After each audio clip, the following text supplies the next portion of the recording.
Alhamdulillahi wahdah la syarikalah wa anna Muhammadan abduhu wa rasuluh. Allahumma salli ala habibina syafi'ina Muhammadin wa ala alihi wa sahbihi ajma'in. Amma ba'd. Ma'asyiral muslimin, jamaah salat zuhur yang dirahmati Allah. Tema yang kita bahas pada kesempatan singkat ini adalah ukuran kebenaran dalam Islam. Ini saya bahas karena munculnya pemahaman-pemahaman yang menyimpang dalam Islam. Lalu ketika kita meluruskannya, muncul sanggahan. Kebenaran itu bukankah dia relatif? Kalau kebenaran seluruhnya relatif dan tidak ada yang pasti, maka semua nanti bisa menjadi benar dan bisa menjadi salah. Contoh, ketika Allah Subhanahu wa taala menyuruh Adam untuk sujud kepada iblis, untuk sujud kepada Adam. Lalu iblis tidak mau sujud. Dalam satu riwayat dikatakan ulama, iblis tidak mau sujud kepada Nabi Adam itu disebabkan iblis tidak mau sujud kepada selain Allah Subhanahu wa taala. Nah, kalau ini alasannya, maka dalam pikiran orang kalau begitu iblis benar juga dong. Kenapa? Ya benar, karena dia tidak mau sujud. Yang disujud itu kan hanya Allah Ta'ala. Kalau iblis itu benar, kenapa Allah Subhanahu wa taala mengusirnya dari surga? Kan itu masalah. Dan Al-Quran mengatakan iblis itu bersalah, ukhruj, sehingga dia dikeluarkan dari surga. Nah, maka dari itulah ma'asyiral muslimin, penting untuk kita pahami, terutama kita yang belajar ilmu-ilmu Islam, ilmu-ilmu agama ini, jangan sampai pemikiran kita tidak ada ukuran kebenaran. Semuanya relatif. Dan itu bisa membahayakan dan bahkan menyesatkan kita semua. Emang dalam filsafat, sumber ilmu itu bisa dari wahyu, maka nanti ukuran kebenaran dalam Islam itu adalah wahyu, Al-Quran dan hadis. Bisa juga dari akal, maka nanti akal itu yang dipakai oleh ulama ahli hukum Islam syariah adalah kias. Ini ru'yu namanya, ya, analogi. Dan kias itu punya rukun syarat, ada cara kerjanya, ada rukunnya, ada unsur-unsur yang harus ada, yang bisa dipenuhi. Tidak bisa sembarangan kias, ya. Kemudian ada juga dalam istilah filsafat, memang kebenaran itu dilihat dari, bisa dari tiga hal, ya. Bentuk kebenaran itu bisa korespondensi, sesuai dengan fakta, koherensi, itu sesuai dengan pernyataan-pernyataan atau kebenaran-kebenaran sebelumnya. Jadi kalau sesuai dengan fakta mungkin bisa kita pahami begini, apakah Nabi Muhammad itu benar Rasulullah? Sesuai enggak dengan fakta? Nah, atau apakah Islam itu yang dibawa Nabi itu mengajarkan kemajuan peradaban? Benar enggak? Sesuai enggak dengan fakta? Nah, kalau kita baca sejarah, ternyata kehadiran Nabi itu memang menciptakan sebuah peradaban besar, di mana iman masyarakat dibenahi benar, bagus, kualitas keimanan, ekonominya juga ketika Nabi masuk ke Madinah dikuasai, yang pada awalnya ekonomi Madinah dikuasai Yahudi, lalu umat Islam menjadi menguasai ekonomi, karena Nabi menguasai pasar dan Nabi menguasai produksi. Benda-benda yang di pasar itu semuanya diproduksi, sebahagian hanya impor, ya. Sebahagian besar itu diproduksi sahabat, dihasilkan sahabat dalam konteksnya masing-masing. Dari segi adab, akhlak, sahabat-sahabat itu sangat beradab, tinggi akhlaknya.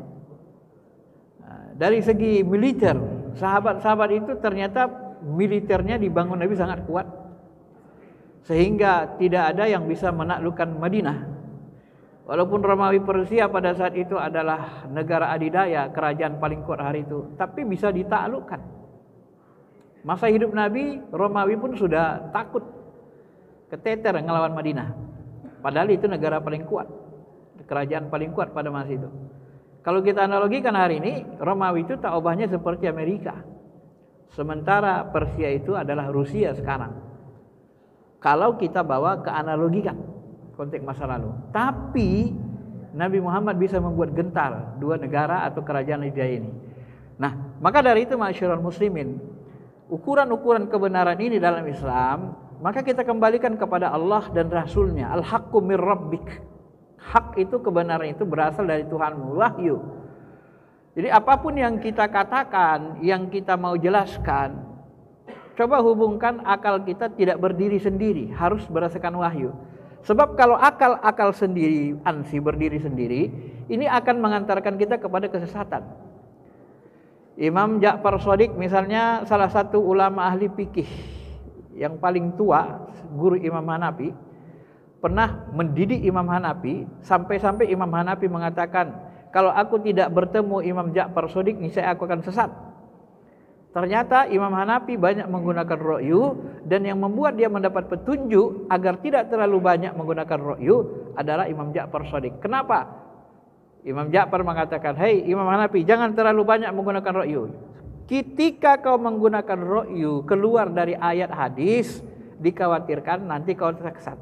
Kenapa? Tidak semua perintah-perintah larangan Allah itu bisa dipahami akal. Contoh beliau. Coba perhatikan, ketika Nabi SAW di perjalanan pakai sepatu, kemudian beliau mau sholat, apa yang beliau lakukan? Beliau sholat, sebelum sholat beliau membasuh sepatunya, khufnya. Kenapa yang beliau basuh atas khufnya? Kenapa tidak bawahnya, tapak sepatu? Apakah tapak sepatu itu tidak lebih kotor dari atasnya? Tapi kenapa yang beliau basuh atasnya? Kalau berdasarkan akal, harusnya yang dibasuh itu tapak sepatu, karena itu yang lebih kotor. Tapi kenapa Nabi tidak membasuh tapaknya? Nah, ini. Maka tidak semua perintah-perintah Allah itu bisa dipahami dengan logika akal semata. Kita buang angin, batal wudu. Loh, kenapa keluarnya dari bawah wajah yang disapu? Wudu pakai sapu wajah, tayamum juga pakai sapu wajah dan tangan. Apa hubungannya bawah sama atas? Nah, ini kan. Maka tidak semua perintah-perintah Allah ini harus bisa dinalar dengan akal-akal. Maka Imam Malik sendiri mengatakan, kalau engkau hanya berlandaskan kepada akal semata, apa yang terjadi? Ketika engkau mendapatkan yang lebih logis menurut akalmu, maka engkau ketinggalkan kaidah sebelumnya. Dan itu tidak akan ada habisnya, katanya. Karena agama itu sebenarnya bukan berdasarkan akal semata-mata. Itulah makanya nanti ma'asyiral muslimin dibuatlah konsep, ya. Dibuat konsep oleh ulama. Konsep terbaik itu dalam berhukum menetapkan satu benar salah itu adalah harus berdasarkan wahyu yang diintegrasikan dengan akal. Maka Yusuf Qaradawi mengatakan pun tafsir terbaik dari Al-Quran adalah tafsir yang mampu mengintegrasikan antara wahyu dengan akal, antara teks dengan akal, ya. Jadi akal itu menguatkan teks. Akal itu disebut akal sebenarnya berasal dari kata akala. Akala itu artinya adalah mengikat, terikat. Maksudnya apa? Akal itu sebenarnya supaya dia tidak sesat, tidak lari, dia harus diikat dengan petunjuk Allah, Al-Quran, Sunnah, Al-Quran, hadis. Petunjuk Allah dan ilmu kenabian. Atau dalam bahasa lain Al-Quran dan hadis. Supaya apa? Supaya tidak lari, tidak terlalu liberal. Sebab kalau dia tidak dibimbing oleh wahyu, maka dia dikhawatirkan akan lari. Iblis juga, kata Imam Ja'far Shadiq, yang pertama kali menggunakan akal dari roh itu adalah iblis. Makanya beliau sangat-sangat berhati-hati, bahkan sebagian meriwayatkan beliau menolak kias disebabkan yang menggunakannya pertamanya adalah iblis. Kenapa? Dia tidak mau sujud kepada Nabi Adam, dia gunakan kias. Ana khairum minhu khalaqtani min nar wa khalaqtahu min tin. Ya Allah, aku lebih baik dari Adam, aku dari api, dia dari tanah. Api lebih baik dari tanah. Masa yang lebih baik disuruh sujud? Aku lebih senior, sudah ribuan tahun di sorga, sudah setara dengan malaikat Jibril, Mikail, malaikat besar. Bahkan malaikat besar pun belajar sama aku. Masa orang junior yang baru datang mau disuruh sujud, orang lama disuruh sujud kepada orang yang baru hadir? Ini dia gunakan kias, analogi akal. Padahal sebenarnya sujud di situ bukan sujud dalam arti menyembah, tapi sujud menghormat. Karena Allah Subhanahu wa taala tidak menyukai orang-orang yang sombong. Iblis ini kan sombong. Maka Allah Subhanahu wa taala menyuruh iblis. Ada lagi yang mengatakan, ya Allah, saya tidak mau sujud kepada selain Engkau. Pokoknya kalau selain Engkau tidak mau sujud. Kepada Adam, kepada malaikat, siapapun enggak mau sujud. Lalu ulama mengatakan, loh, yang nyuruh sujud kan aku, kata Allah. Bukan malaikat, bukan siapa-siapa. Kalau kau benar-benar mencintaiku, patuh taat sama aku. Kalau aku suruh, ya suruh, patuhin aja. Maka disebut sebagian ulama, iblis ini tidak punya rasa cinta kepada Allah Subhanahu wa taala. Ma'asyiral muslimin, Bapak Ibu jemaah jurang dirahmati Allah. Kemudian ada konteks lagi, ketika iblis menggoda Adam, dia juga menggunakan akal. Tapi namanya dalam bahasa kita akal-akalan. Adam, lu tahu nggak kenapa lu nggak diizinkan makan buah khuldi? Enggak. Lu kok nggak tahu? Iya, nggak tahu. Pokoknya Allah larang saja. Coba pahami baik-baik. Khuldi itu berasal dari kata khalada, khalidina fiha abada. Khuldi itu artinya kekal. Engkau tidak diizinkan makan buah khuldi karena Allah tidak mau engkau kekal dalam surga. Ya. Karena Allah nggak mau kekal, makanya kau tak diizinkan. Sebab kalau kau makan buah khuldi nanti kau kekal di dalam surga. Hawa pun mikir juga dia, wih, ya udahlah bang, makan aja lah. Kenapa itu kan dilarang Tuhan? Iya, daripada kita nanti diusir dari surga. Ini sudah enak di surga ini tinggal, sudah semuanya ada. Kita sudah berpasangan. Adam sudah punya Hawa.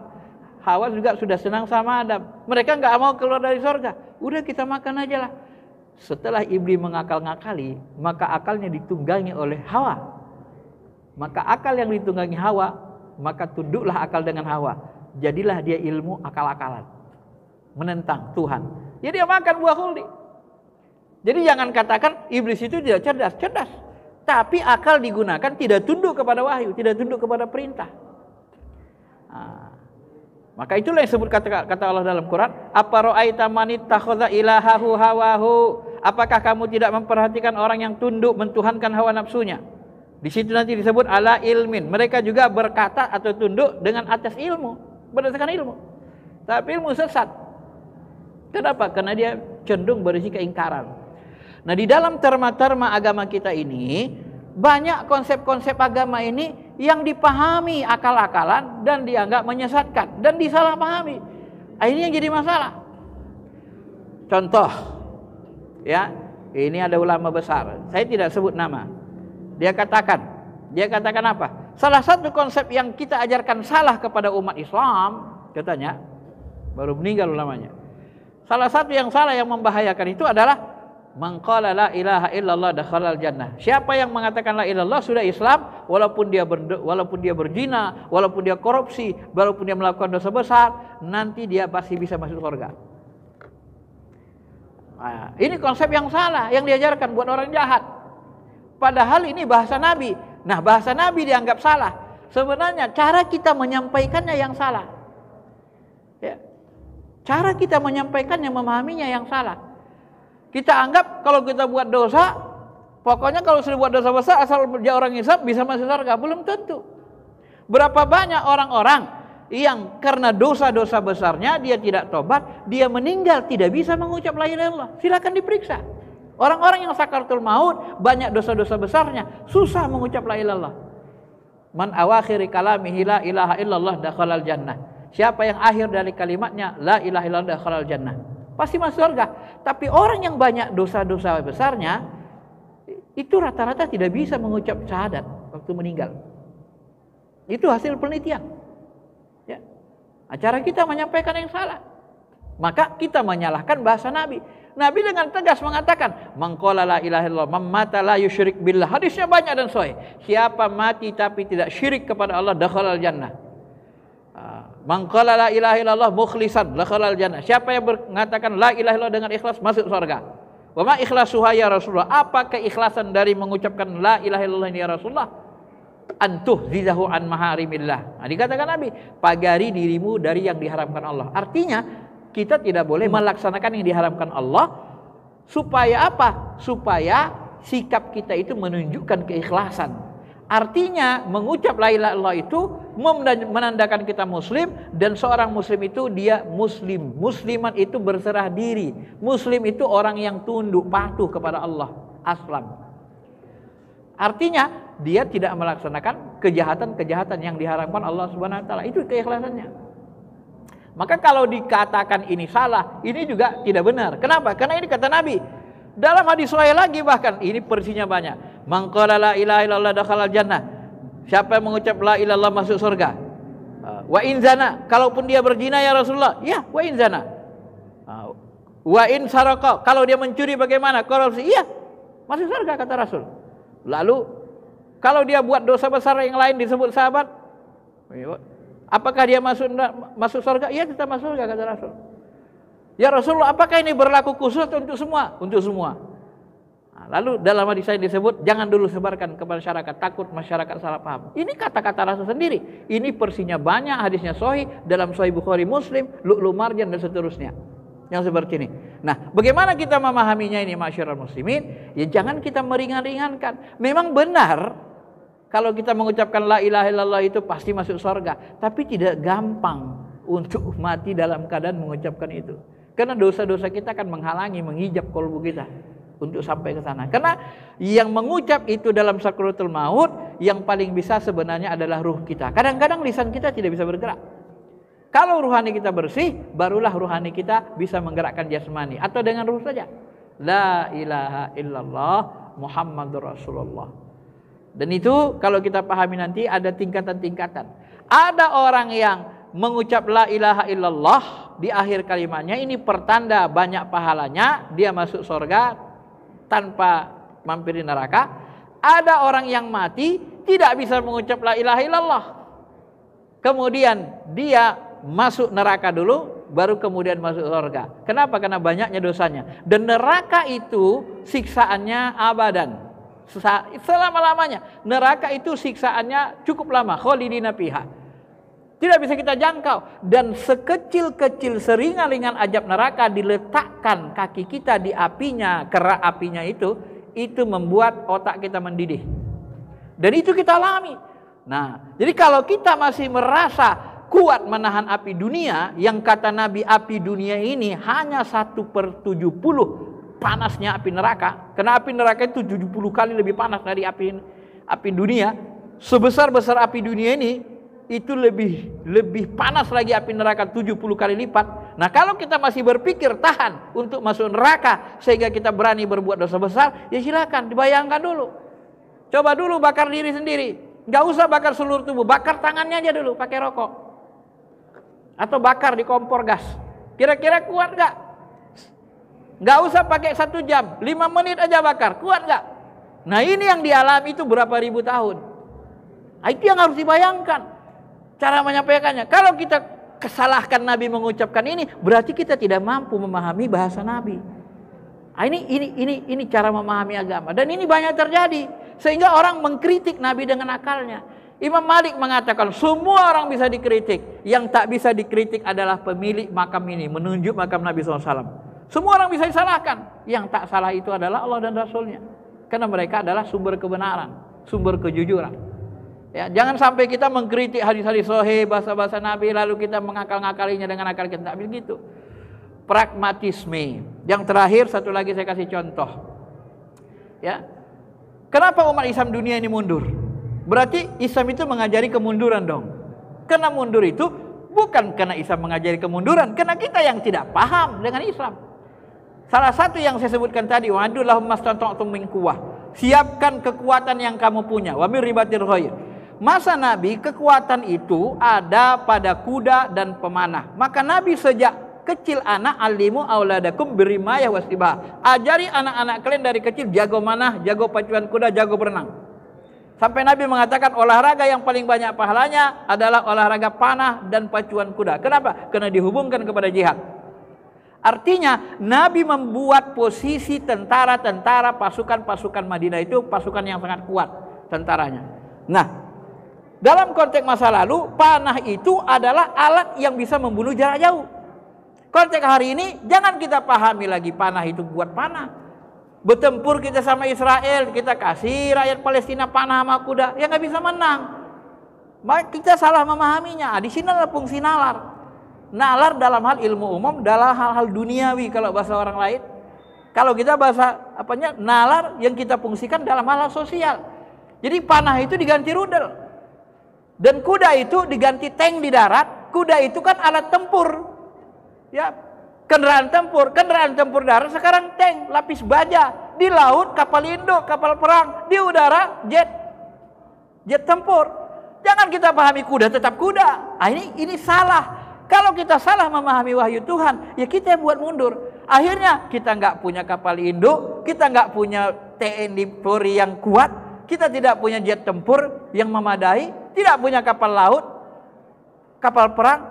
Akhirnya kita sendiri yang mundur. Padahal Nabi, beliau mengajarkan kita berdikari. Semua panah-panah dan kuda-kuda itu tidak ada yang diimpor dari luar negeri. Artinya berdikari, buat sendiri, ternak sendiri, panah buat sendiri, alat perang buat sendiri, kendaraan perang buat sendiri. Dan yang mencontoh ini kita lihat Iran. Pemimpinnya pemimpin spiritual, ulamanya wilayah faqih yang belajar agama 40 tahun lebih baru bisa masuk wilayah faqih. Ya, kalau kita kan enggak, kadang-kadang 3 bulan 1 semester sarjana S1 sudah jadi ustadz kabir di Indonesia. Enggak bisa. Pemahaman keagamannya belum memadai. Di sana 30-40 tahun belajar agama baru masuk wilayah faqih. Nah, inilah yang memimpin. Spiritualnya bagus, teknologinya bagus, ekonominya walaupun diambil harga Amerika, sampai nilai mata uang Iran itu lebih rendah dari rupiah kita. Begitu rendahnya rupiah kita ini, $1 16.000, mereka lebih rendah lagi.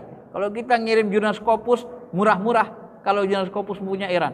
Kenapa? Karena rupiah kita lebih tinggi dari uang Iran. Nah, sampai begitu. Tapi apakah mereka menjadi negara lemah karena embargo? Ternyata tidak. Dan mereka yang mengamalkan itu. Dan ketika mereka memborbardir Yahudi Israel, baru kita belalak mata kita. Ternyata Saudi nggak ada apa-apanya. Cuman kaya fisik, propagandanya kaya mewah, tapi nggak kuat pasukannya. Nggak nyontoh Nabi. Ini cara memahami agama, ya. Jadi bukan Nabi yang salah, bukan bahasa Tuhan yang salah, tetapi selalu bahasa kita. Mengkorespondensinya, memahaminya secara pragmatisnya, manfaat dunia akhiratnya, juga dalam hal koherensinya. Kita tidak mampu. Sehingga sebenarnya apa yang dikatakan oleh Rasul itu benar, tak mampu kita cerna dengan baik. Itulah yang membuat kita tersalah dan terlemah, menjadi lemah di dunia. Mudah-mudahan bisa dipahami. Terima kasih. Assalamualaikum warahmatullahi wabarakatuh.